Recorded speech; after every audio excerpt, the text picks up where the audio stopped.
सब देखने और सुनने वालों की खिदमत में मोहब्बत भरा सलाम। नाज़रीन, जर्मनी चलेंगे, खान साहब हमारे साथ हैं और वहाँ पे क्या हो रहा है। खान साहब, जर्मनी में गैर मुल्कियों के जो मामलात हैं, सियासी पनाह के मामलात, उस पर सुना कोई बहस वगैरह शुरू हो रही पार्लियामेंट में। जी, इस हफ्ते जो पार्लियामेंट का इजलास है उसमें दो अहम मौजूआत हैं जी। जिन पर बहस हो रही है। इसमें से एक पर तो कानून साजी होनी है बकायदा। एक तो जो ट्रंप साहब ने नया खेल खेला है कि भाई 50% उन्होंने ऐलान कर दिया था कि 1 जून से हम यूरोप की, पहले उन्होंने 3 कैटेगरीज बनाई थी, यूरोप से इम्पोर्ट ड्यूटी की। फिर उन्होंने 1 जून से कह दिया कि भाई हम 1 जून से 50% हर चीज के ऊपर ड्यूटी लग जाएगी। उसके ऊपर जो यूरोपियन यूनियन ने रिएक्शन दिखाया है और यूरोपियन यूनियन की सदर ने टेलीफोनिक गुफ्तगू की थी ट्रंप साहब से, उसके बाद उन्होंने इतवार के दिन ही वो वापस ले लिया और उन्होंने जुलाई की कोई तारीख दी, 1 जुलाई या 3 जुलाई, उस तक उन्होंने, या 9 जुलाई शायद, उन्होंने कहा कि हम इसके ऊपर वो मुअत्तल कर दिया उन्होंने, अपना फैसला खुद ही। और ये पहला फैसला नहीं है, ऐसे कई फैसले उन्होंने जो किए हैं दुनिया के लिए वो बाद में उन्होंने मुअत्तल किए हैं प्रेशर में आने के बाद। तो यूरोपीय यूनियन इस मामले में, जर्मनी भी क्योंकि बड़ा एक्सपोर्टर है, तो जर्मनी के अंदर भी इसके ऊपर वज़ीर ख़ज़ाना ने कहा है कि इस हफ्ते हम पार्लियामेंट के अंदर इसके ऊपर बहस करें कि जो हमारे साथ ट्रेड के मामलात में अमेरिका जो खेल खेल रहा है उसको पार्लियामेंट में पेश करके तो जर्मन अपने सियासी लोगों से राय ली जाएगी या कोई फैसला किया जाएगा। फैसला तो बहरहाल वही होगा जो यूरोपीय यूनियन करेगी, क्योंकि उसी को उन्होंने, जो ट्रेड कमिश्नर है वही इस वक्त मुज़ाकरात कर रहा है यूरोपीय यूनियन के बिहाफ के ऊपर।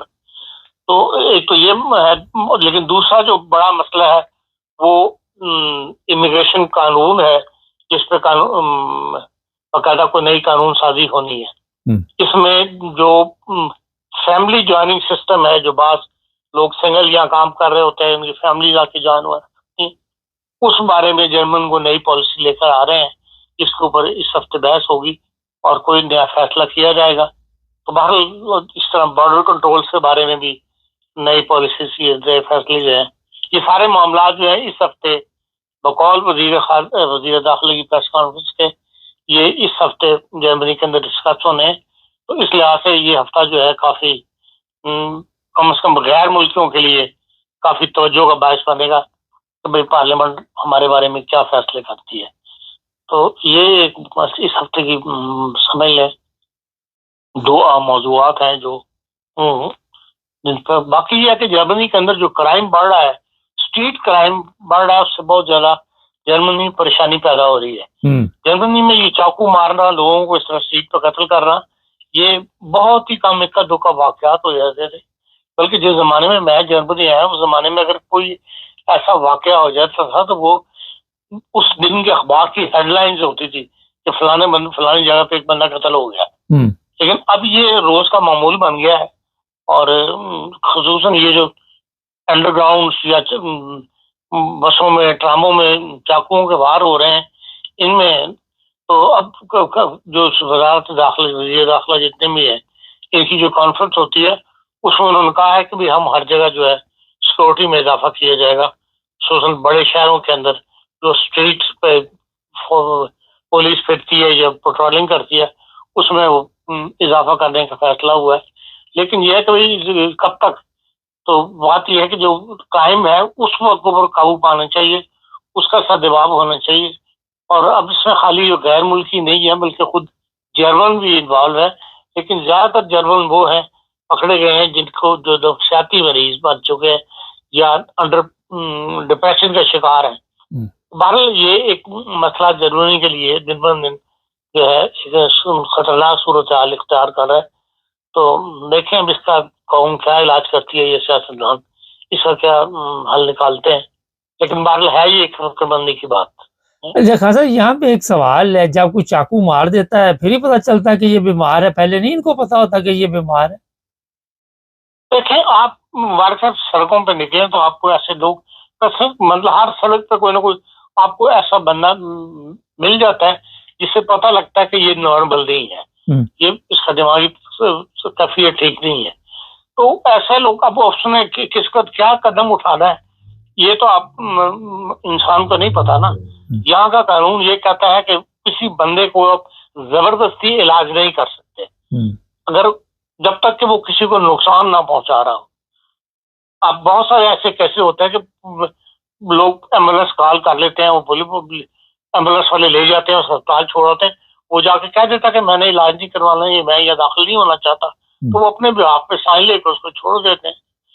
क्योंकि ये जो कानून में गुंजाइश रखी हुई है ना इन्होंने कि किसी के साथ जबरदस्ती नहीं की जा सकती। अगर कोई ये कहता है कि मैं नहीं इलाज करवाना चाहता, ये मैं, तो उसको वो फ्री कर दिया जाता है। हाँ, ता वक्त के जब तक वो बंदा किसी को नुकसान नहीं पहुंचाता, आप उससे कोई सवाल नहीं कर सकते। ये एक जिसकी वजह है, जिसकी वजह से आपको हमें माशरे को नुकसान उठाना पड़ रहा है। खान साहब थोड़ा सा आज यही जो गैर मुल्कियों के मुतल्लिक बहस शुरू हो रही, ये जर्मनी का अकेला मसला नहीं, ये तो प्रॉब्लम इसको यूरोप की पूरे की है। और बॉर्डर जर्मनी का बंद करने से आप समझते हैं कि इस मसले का हल निकल आएगा? नहीं, देखिए ये तो जो उनके फिगर्स बता रहे हैं उसमें वो ये कहते हैं कि भाई हमें कामयाबी, हमने बहुत सारे लोग इलीगल जर्मनी में दाखिल होते हुए पकड़े हैं। वो ये चाहते हैं कि जो कानून है कि भाई जिस मुल्क में आप दाखिल हो वहीं पर असाइलम अप्लाई करें आप, उसकी पाबंदी नहीं की जा रही। लोग यहाँ एंटर हो जाते हैं, इटली में उतरे, जो बाल्कन स्टेट्स है यहाँ से पैदल लोग आते हैं रास्ते से, तो आसिया में नहीं लेते असाइलम, जर्मनी पहुंच कर तो यहाँ असाइलम अप्लाई करते हैं। या बाद लोग जो अफ्रीका ममालिक से आ रहे हैं, वाया स्पेन आ रहे हैं, वो फ्रांस में आकर असाइलम अप्लाई करते हैं, और वो फिर जब अदालतों में चले जाते हैं कि जी हमें यही स्टे दिया जाए। तो बेसिकली कानून उसमें फैसला होने में जो दो ढाई साल लग जाते हैं, बारी आने में कि जी हाँ आपने, अगर 2 साल बाद अदालत किसी बंदे को ये कहती है कि जी आप वापस जाएं जहां आपने जहां आपने कदम रखा था, जहां से आप यूरोप में दाखिल हुए थे, वो 2 साल तो उस मुल्क के ऊपर बर्डन पड़ा रहता है ना। उस बंदे को 2 साल तक हुकूमत को पालना पड़ता है, और ऐसे हजार लोग हैं।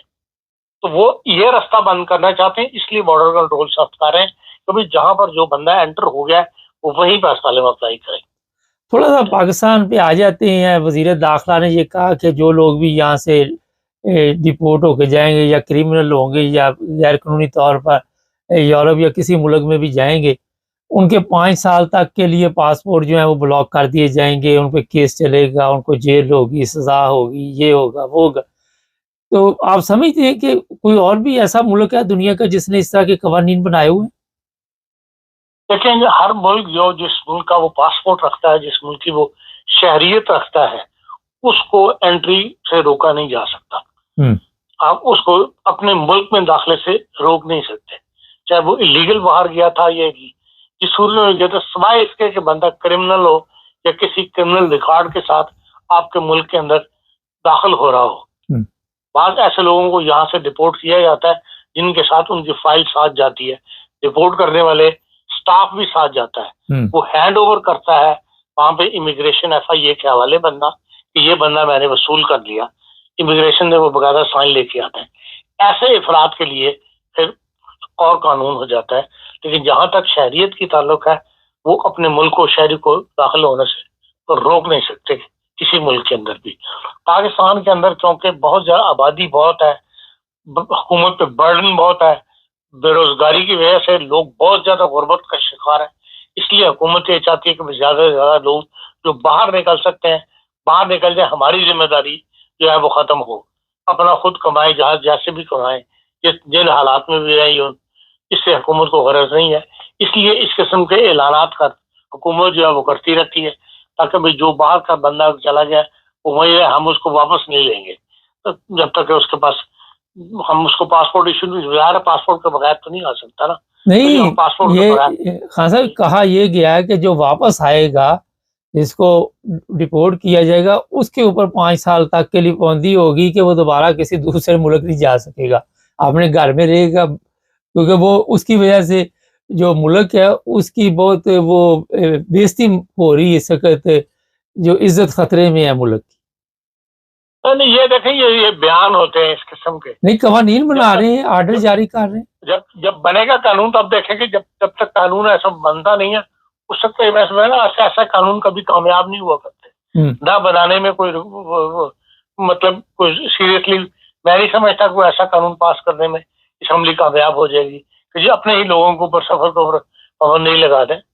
हाँ, जो क्रिमिनल रिकॉर्ड का बंदा आया हुआ है, जैसे यहाँ भी कोई क्रिमिनल रिकॉर्ड का बंदा हो 7 साल तक उसके ऊपर बस पाबंदियों का सामना करना पड़ता है। ऐसी पाबंदी तो यकीन पाकिस्तान में भी लग सकती है जो क्रिमिनल आदमी बंदा हो। लेकिन एक आदमी अगर किसी गैर मुल्क में गया है और वहां से वो डिपोर्ट हो गया किसी भी रीजन के साथ, अगर वो दोबारा ट्रैवल करना चाहे तो रास्ता खुला होना चाहिए। अच्छा, आखिर